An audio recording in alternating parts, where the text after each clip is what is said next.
今回の話は東海道五十三次で有名な歌川広重。ゴッホが模写をするほどの男はもともと火消しの武士でした。火消しの武士だった男がどうやって絵師になったのか。それでは前半をどうぞ。世界の画家たちを驚かせた男がいる。だがその始まりは絵師ではなく火消しの武士だった。成功より先に長い無名時代が待っていた。江戸の夜、火の見櫓の上を風が抜けていく。街の明かりはまだ残り、人々の暮らしが続いていた。その上で一人の若者が黙って街を見下ろしている。後に歌川広重と呼ばれる男だ。まだ名のある絵師ではない。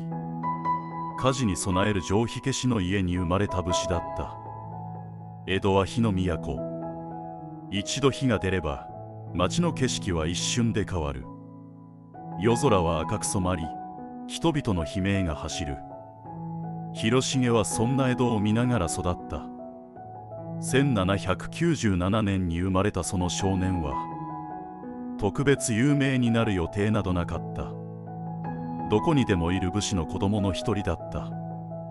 朝になれば役目があり、夜になれば見張りがある。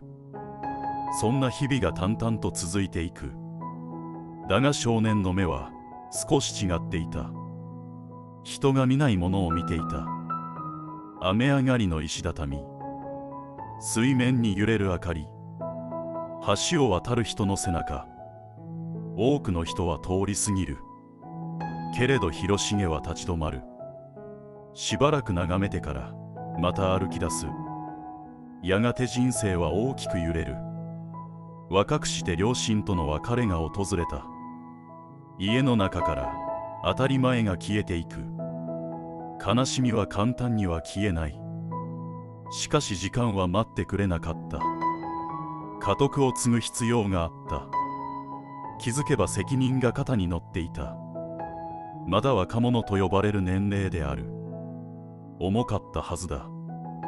それでも前へ進むしかなかった。不思議なことに A の思いは消えなかった。むしろ強くなっていったように見える。紙の上なら遠くへ行ける。絵の中なら景色を残せる。そんな感覚があったのかもしれない。やがて広重は浮世絵で有名な歌川豊広の門を叩く。絵師への道が始まった瞬間だった。だが華やかな成功は待っていない。修行の日々は地味で、描く、直す、また描く、その繰り返しだった。浮世絵の世界は競争が激しい。人気を集める絵師はすでにいた。人々の視線はそちらへ向いている。若い広重の名はうずもれていた。昨日も無名、今日も無名、そしてこれからも無名。そう思っていても筆は止まらない。ここが広重という人物の面白いところだ。派手な野心は見えない。大きな言葉も残していない。だがやめない。静かな人ほど怖いことがある。長い年月を耐えてしまうからだ。火消しの役目も続いていた。絵だけで暮らせるわけではない。武士としての責任も残っている。昼は役目を果たし、夜は絵に向かう。二つの人生を抱えるような毎日だった。ある雨の日、仕事帰りに橋を渡った。川には細かな波が立っていた。傘を急ぐ人もいる。足元だけを見て歩く人もいる。けれど広重は景色を見ていた。雨そのものを見ていた。多くの人が主役を探す中で、広重は背景を見ていた。多くの人が人物を描く中で、広重は空気を見ていた。この違いは後に大きな意味を持つ。無名の日々は続く。だが無駄な時間ではなかった。人を見る目が育ち、景色を見る目が育ち、季節を見る目も育っていく。そのすべてが静かに積み重なった。やがて広重は決断する。火消しの職を譲ることを選んだのだ。安定した立場を手放す決断だった。成功の保証などない。それでも絵師として生きる道へ進む。大声で夢を語る人物ではない。だが行動で覚悟を示した。そして人生はゆっくりと動き始める。幕府関係の旅へ同行する機会が訪れた。行き先は京都。まだ無名の絵師だった。けれど運命はすぐ近くまで来ていた。長い無名時代は終わりへ向かっている。積み重ねた日々が力へ変わろうとしていた。後半で広重は運命の風景と出会う。その旅が日本美術の歴史を動かしていく。もともとは武士と火消し、そこから絵師へ転職。そこには大きな決断と大きな決心が必要だったと思います。このあと無名だった広重が旅の先で何を生んだのか。それでは後半へ。京都へ向かう旅は広重にとって特別な時間になった。江戸を離れるだけで景色は大きく姿を変える。空の色が違う。山の形が違う。道を歩く人々の表情までも違って見えた。広重はただ旅をしていたわけではない。目に映る景色を胸の奥へ静かにしまい込んでいた。後に描く風景の種を集めていたのだろう。古い寺の屋根が見える。石畳の上を風が流れていく。遠くでは鐘の音が響いていた。広重は何度も足を止めた。人々は先を急ぐ。けれど広重だけは景色を見ていた。周囲には不思議な男に見えたかもしれない。だが本人にとってはかけがえのない時間だった。景色そのものが語りかけてくる。そんな感覚があったのだろう。旅が終わる頃には心の中で何かが変わっていた。風景を描きたい。その思いが以前よりもはっきりと形になっていた。江戸へ戻る。だが旅は終わっていなかった。景色は心の中で生き続けていた。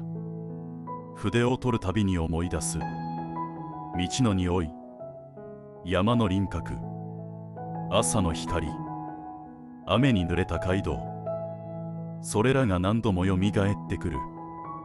広重は描き続けた。しかし世の中は簡単ではない。風景画はまだ主役ではなかった。人気を集めるのは役者や美人画。広重の世界は時代の中では少し地味だった。それでも描くことをやめない。雨を描く、風を描く、季節を描く、誰も見向きしない景色を描く。その静かな積み重ねが後に実を結ぶ。やがて一つのシリーズが生まれる。それが東海道五十三次だった。発表されると人々は驚いた。景色が語り始めたからだ。雨が降る、風が吹く、人が歩く、その音まで聞こえてきそうだった。人々は絵の中で旅をした。遠くへ行けない者も街道を歩いた。広重の名は一気に広がっていく。長い無名時代はようやく終わりを迎えた。しかし広重は浮かれなかった。次の景色を探し続けた。雨の表現はさらに深くなる。その代表作が大橋屋竹の夕立である。大橋とは今の新大橋のあたりだ。橋の上に突然の雨が降り注ぐ。人々は傘を傾けて急ぐ。空は荒れている。だが絵には不思議な静けさがあった。雨そのものが主役になっていた。広重にしか描けない世界だった。晩年になっても挑戦は続く。